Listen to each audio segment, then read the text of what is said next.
Ancora di stretta attualità le truffe ai danni di anziani, questa volta una sventata in Friuli Venezia Giulia grazie all'intuizione e al lavoro dei carabinieri.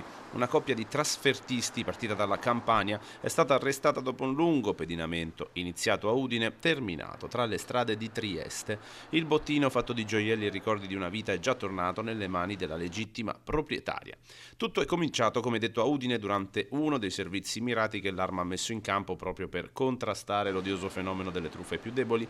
L'occhio attento dei militari del nucleo operativo è caduto su due volti non comuni in zona, un uomo e una donna, entrambi con precedenti, che alloggiavano in un bed and breakfast nei pressi del centro.